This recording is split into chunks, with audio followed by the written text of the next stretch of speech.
안녕하세요. 예술적인 골 감각으로 역사상 가장 많은 킥오프 순간을 만들어낸 스포츠 스타들의 발자취를 찾아 나서는 축구 전문 채널 킥오프입니다. 오늘은 리버풀의 창이라 불리는 사디오 마네에 대해 살펴보겠습니다.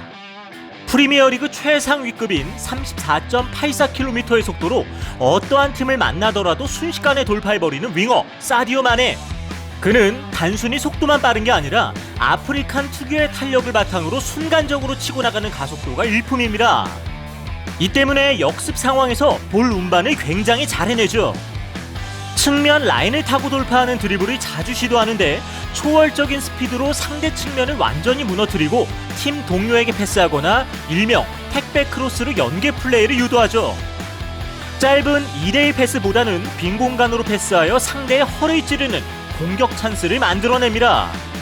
또한 골대 안쪽으로 감아차는 슈팅까지 가능하죠. 체력 또한 엄청나 경기 종료 직전 추가 시간에도 타이밍만 생긴다면 신속한 드리블과 강력한 킥으로 역습을 전개할 수 있는 선수입니다. 상대와의 경합으로 인해 몸의 중심을 완전히 잃더라도 넘어지지 않고 다시 균형을 회복할 수 있는 바디 밸런스까지 갖추고 있죠.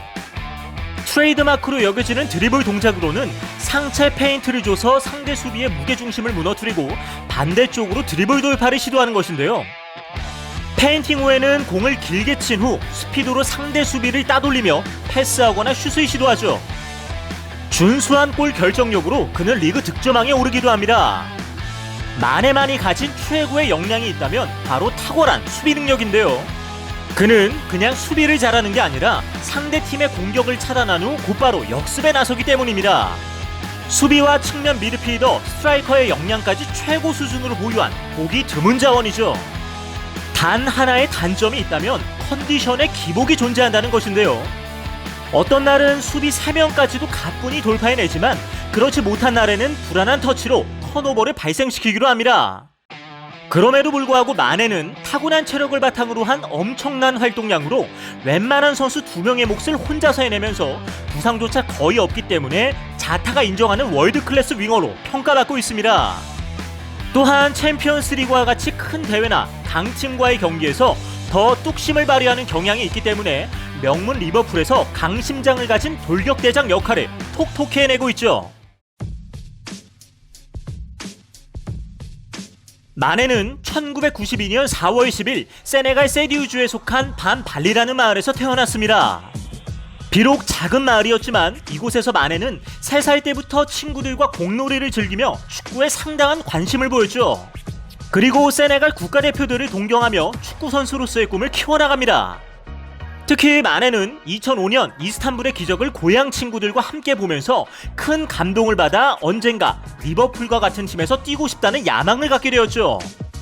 유년기의 마네는 동네에서 축구를 가장 잘했고 또한 유명했기 때문에 그가 플레이하는 모습을 보기 위해 수도 다카르에서 팬들이 방문해 구경하고 갈 정도였다고 합니다. 16살이 되자 마네는 자신의 꿈을 이루기 위해 은밀한 계획을 실행에 옮기는데요. 그는 세네갈의 수도 다카르에서 열리는 제네레이션 풋 축구 아카데미에 참여하기 위해 고향을 떠나기로 결심합니다. 제네레이션 풋은 프랑스 리그 소속의 FC 매치와 연계되어 있는 아카데미로 수많은 세네갈 선수들이 유럽 진출을 꿈꾸는 곳이죠. 하지만 부모님이 마네가 축구하는 것을 극심히 반대했기 때문에 그는 떠나기 전날 밤 집 앞의 풀밭에 스포츠백을 숨겨두고 새벽에 가족들 몰래 나와 짐을 챙겨 곧바로 다카르로 향했습니다. 그리고 300명가량의 선수들과 트라이얼을 거친 끝에 파말랑에 의해 뽑혀 전문적인 훈련을 받게 되죠. 2년간 아카데미에서 훈련을 마친 그는 18살이 되던 해 FC 매치에 입단합니다. 팀 내 적응을 마친 마네는 2012년 프랑스 리그 19라운드 바스티아와의 경기에서 교체 출전해 첫 프로 무대에 오르게 되죠. 이어 대부분의 경기에 선발이나 교체로 출전하여 첫 시즌 19경기에서 한 골 1어시스트를 기록합니다. 유럽 무대에 진출한 덕분에 그는 2012년 런던 올림픽에 세네갈 국가대표로 활약을 펼치기도 하죠.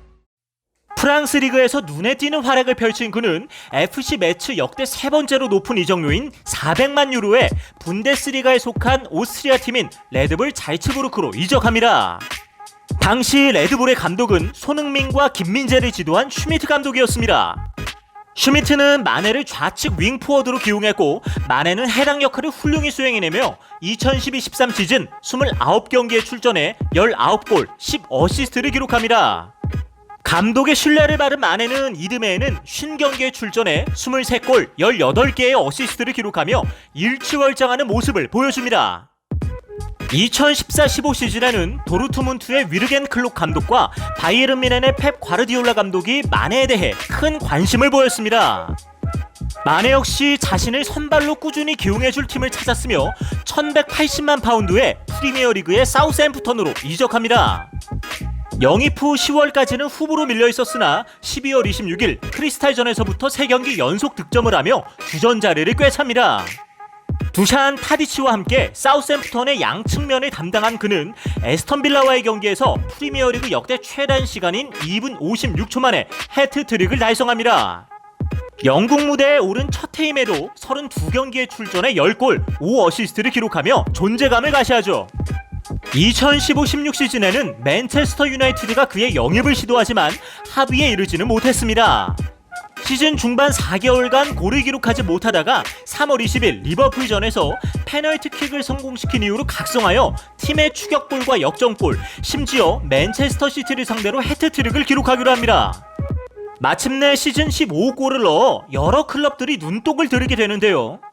마네에게 러브콜을 보낸 구단은 맨체스터 유나이티드, 아스널 등이 있었지만 결국 그는 리버풀을 선택하게 됩니다. 2016년 6월 28일 3천만 파운드의 리버풀로 이적한 마네는 리버풀의 부흥을 이끌어낸 첫 번째 영입이었습니다. 2010년대 리버풀은 화려했던 과거와 달리 암흑기에 접어들어 빅클럽으로서의 위상을 잃어가고 있었는데요. 이를 끝낸 계기가 바로 클롭 감독이 마네를 영입하면서부터입니다.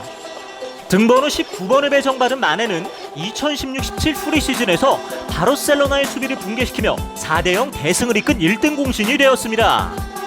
이후 프리미어리그 1라운드 아스널전에 선발 출전해 후반 62분 터치라인에서부터 스피드로 상대 수비 2명을 제치고 돌파해 환상적인 데뷔골을 터뜨리며 팀의 승리를 이끌죠. 이어 리버풀 8월의 선수와 BBC 선정 EPL 8월의 선수로 선정됩니다. 하지만 첫 시즌 승승장구하던 마네는 30라운드 머지사이드 더비에서 레이턴 베인스의 오른다리에 걸려 왼쪽 발목이 돌아가는 큰 부상을 당하고 맙니다. 이로 인해 결국 수술이 불가피해 시즌 아웃이 선언되죠. 그럼에도 불구하고 그는 첫 시즌 27경기 13골 5도움을 기록해 PFA 선정 올해의 베스트 11에 선정되죠. 2017-18 시즌에는 살라가 영입되면서 왼쪽 윙어를 맡게 됩니다. 개막전에서는 와포드를 상대로 팀의 시즌 첫 골을 만들어냈고 챔피언스리그 플레이오프 호펜하임전에서는 상대 오른쪽 라인을 지속적으로 흔들며 원정 승리를 따내 독일 키커지로부터 경기 최우수 선수로 선정됩니다. 플레이오프 2차전에서도 선발 출전해 1어시스트로 리버풀의 4대2 승리를 이끈 그는 키커지로부터 최고 평점을 받습니다. 이후 프리미어리그 3라운드 아스널전에서도 골을 기록하며 3경기 연속 득점에 성공하면서 프리미어리그 사무국으로부터 8월의 선수에 선정됩니다. 게다가 지난 시즌 말과 해당 시즌 초반의 성적을 바탕으로 발롱도르 30인 후보에 올라 23위를 기록하죠. 챔피언스리그 결승전에서는 팀의 에이스인 살라가 부상으로 아웃되는 바람에 마네 혼자서 레알 마드리드의 수비진을 끌고 다니며 동점골까지 기록했지만 카라우스의 실책으로 인해 3대1로 패배하고 맙니다. 2018-19 시즌 마네는 1라운드 웨스트햄전에서부터 멀티골을 기록하며 팀의 4대0 대승을 이끕니다. 이어진 2라운드에서는 크리스탈의 골키퍼를 따돌리며 골을 기록하기도 하죠. 챔피언스리그 첫 경기인 파리 생제르맹전에서는 네이마르를 완벽히 제치는 스텝오버와 양발 드리블로 챔피언스리그 2주의 스킬로 선정됩니다.